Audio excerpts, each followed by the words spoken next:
ఈ రోజు ఈ వీడియోలో 4 days లో శ్రీరంగం, మధురై, త్రివేంద్రం మరియు కన్యాకుమారి, రామేశ్వరం టెంపుల్స్ ని మరియు లోకల్ సైట్ సీయింగ్ మొత్తం 4 days లో 5 రాత్రుల్లో ఎలా కంప్లీట్ చేయాలో ఈ వీడియోలో పూర్తిగా చూద్దాం. ముందుగా ఈ ట్రిప్ స్టార్ట్ చేయాలంటే మనం చెన్నై అయితే చేరుకోవాలి. మనకు 2 తెలుగు రాష్ట్రాల నుండి చెన్నైకి చాలా ట్రైన్స్ అయితే ఉంటాయి. ఎలా బయలుదేరినా ఎర్లీ మార్నింగ్ 5:30 కల్లా చెన్నై వచ్చే విధంగా ప్లాన్ చేసుకోవాలి.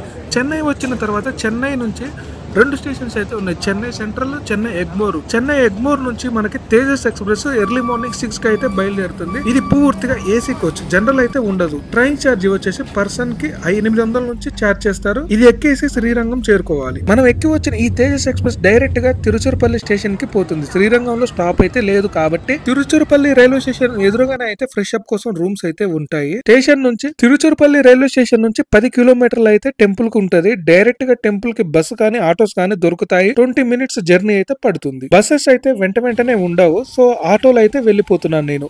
ఆటో పర్సన్ కి వచ్చేసి 200 అయితే ఛార్జ్ చేస్తున్నారు. పర్సన్ కైనా సరే, నార్మల్ గా షేరింగ్ ఉన్నా సరే 200 అయితే ఉంటది. 4 members ఎక్కినా 200 తీసుకుంటున్నారు వీళ్ళైతే. 12:30కి దర్శనం క్లోజ్ అవుతుంది కాబట్టి దాన్ని బట్టి మనం అయితే ఫాస్ట్ గా ఫ్రెష్ అప్ అయ్యి అయితే టెంపుల్ కాడికి అయితే వెళ్ళిపోవాలి. లేకపోతే దర్శనం అనేది మిస్ అవుతుంది. నేనైతే కరెక్ట్ గా వెళ్లే టైంకి అయితే దర్శనం క్లోజ్ అయిపోతుంది. సో వెంటనే లోనకి అయితే వెళ్ళిపోయాను. దర్శనం అయిన తర్వాత అక్కడ నుంచి డైరెక్ట్ గా శ్రీరంగం రైల్వే స్టేషన్ కాడికి వెళ్ళిపోవాలి. టెంపుల్ దగ్గర నుంచి శ్రీరంగం రైల్వే స్టేషన్ 5 kilometers అయితే ఉంటది. మనం ఇక్కడ నుంచి వెళ్ళబోయే ట్రైన్ శ్రీరంగం అయితే వస్తుంది. శ్రీరంగంలో స్టాప్ ఉంది కాబట్టి శ్రీరంగం రైల్వే స్టేషన్ కి అయితే వెళ్ళిపోవాలి. శ్రీరంగం నుంచి 3:30కి మధురై ట్రైన్ అయితే ఉంటుంది. జనరల్ వచ్చేసి ఒక్కొక్కరికి 85 రూపాయలు ఛార్జ్ చేస్తున్నారు. రిజర్వేషన్ కూడా ఉంటుంది. రిజర్వేషన్ అయితే కొంచెం ఎక్కువ ఉంటుంది. అది మీ చాయిస్. నేనైతే బడ్జెట్ లో కాబట్టి జనరల్ అయితే వెళ్ళిపోతాం అనుకున్నాను. మధురై చేరుకునేసరికి ఈ ట్రైన్ అయితే 6 అవుతుంది. ట్రైన్ దిగిన తర్వాత స్టేషన్ నుంచి 1 kilometer అయితే టెంపుల్ కి అయితే ఉంటుంది. నడుచుకుంటూ వెళ్ళవచ్చు లేదా ఆటోలో అయినా వెళ్ళవచ్చు. టెంపుల్ కంప్లీట్ అయిపోయిన తర్వాత అక్కడే లంచ్ చేసేసి మళ్ళీ రైల్వే స్టేషన్ కి అయితే వెళ్ళిపోవాలి. మళ్ళీ మనకి 11:30కి అయితే మధురై నుంచి త్రివేంద్రం అయితే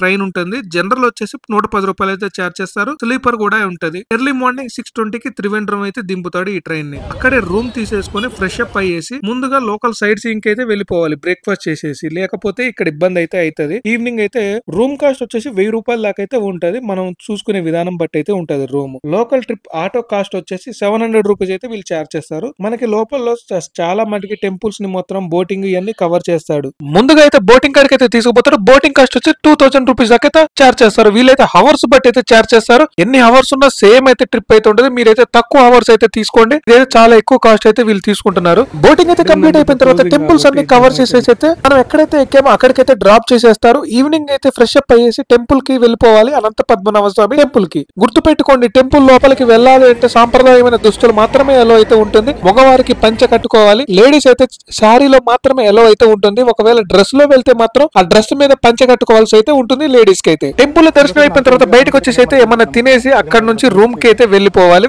వెళ్ళిపోయి ఎర్లీ మార్నింగ్ లేచి అక్కడ నుంచి బస్సు గానీ ట్రైన్ ఎక్కేసి నాగర్కోయిల్ అయితే వెళ్ళిపోవాలి. ఎందుకంటే డైరెక్ట్ ట్రైన్స్ బస్సెస్ అయితే ఉంటాయి, కానీ మనం వెళ్ళే టైంకి అయితే అవైలబుల్ అయితే ఉండవు. నాగర్కోయిల్ కి చాలా బస్సెస్ అయితే ఉంటాయి. నాగర్కోయిల్ కి వెళ్ళిపోయిన తర్వాత అక్కడ నుంచి కన్యాకుమారికి కూడా చాలా బస్సెస్ అయితే ఉంటాయి. ఒక్క పర్సన్ కి నాగర్కోయిల్ మరియు కన్యాకుమారి వెళ్ళడానికి 150 రూపాయలు అయితే ఛార్జ్ అవుతుంది. కన్యాకుమారి వెళ్ళిన తర్వాత వెంటనే ఆటో అయితే తీసేసుకుని అక్కడ లోకల్ సైట్ సీయింగ్ అయితే వెళ్ళిపోవాలి. ఆటో కాస్ట్ వచ్చేసి 1000 రూపాయలు తీసుకుంటున్నారు. షేరింగ్ లో అయినా సరే, నార్మల్ గా అయినా సరే 1000 రూపాయలు అయితే ఛార్జ్ చేస్తారు. దాని తర్వాత అయితే టెంపుల్స్ అన్ని కవర్ చేసి అయితే మనకి వివేకానంద స్టాచ్యూ కాడికి అయితే తీసుకొని వస్తాడు. వివేకానంద రాక్ మెమోరియల్ అని కూడా అంటారు. అది దర్శనం అయిన తర్వాత అక్కడ నుంచి ఈ వివేకానంద రాక్ మెమోరియల్ కాడైతే గ్లాస్ బ్రిడ్జ్ కూడా ఉంటుంది. ఇదంతా దర్శనం అయిపోయిన తర్వాత అక్కడ నుంచి కన్యాకుమారి బస్ స్టాప్ కి అయితే వచ్చేసి రామేశ్వరం వెళ్ళిపోవాలి. బస్ కాస్ట్ వచ్చేసి 450 రూపీస్ అయితే ఛార్జ్ చేస్తారు. నేనైతే ముందుగా అయితే బుక్ చేసుకున్నాను. మనకి అక్కడ నుంచి రామేశ్వరం కి దాదాపు ఒక నైట్ అంతా జర్నీ అయితే పడుతుంది. అక్కడ నుంచి రామేశ్వరం వెళ్ళిన తర్వాత అయితే 22 కుండ్లలో స్నానం చేసేసి ఫ్రెష్ అప్ అయిన తర్వాత రూమ్ తీసేసుకోవాలి. రూమ్ తీసుకొని అక్కడ నుంచి టెంపుల్ దర్శనానికి అయితే వెళ్ళిపోయి దర్శనం అయిన తర్వాత టెంపుల్ నుంచి బయటికి వచ్చేసి ఒక ఆటో తీసేసుకొని లోకల్